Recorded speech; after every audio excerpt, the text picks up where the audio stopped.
আমরা 3 মক্কেল রান্নাঘরে এখন রান্না করছি। হ্যাঁ, এখানে রুটি বেলা হয়ে গেছে, ডিম হবে, ভুজিয়া, পেঁয়াজ কাটা, এই যে ইলিশ মাছ সর্ষে পোস্ত দিয়ে, এই যে ভাইয়ের বউ, এই যে দিদি, একটু ঘোর না না ধর বিচ্ছিরি একটু দেখতে বিচ্ছিরি তিন্নি, একটু তাকা তাকা তাকা।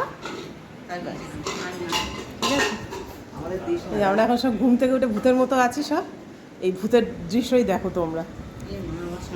এরকম কিরিমিরি দিয়ে আটকানো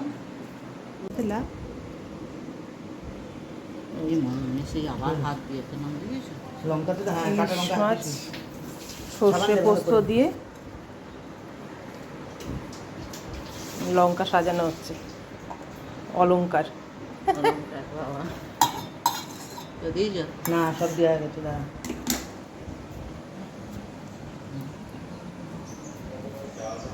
আজকে ভাইফোঁটা, গতকাল খাসির মাংস হয়েছে। হ্যাঁ, আর আজকে ইলিশ পোস্ত। হ্যাঁ বল।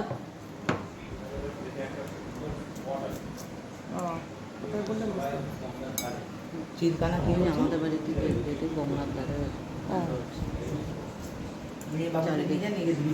চারিদিকে বাগান টাগান আছে, তাই গেছিলাম তো বাবুনের সাথে সেই ঠাকুর দেখতে গতবার।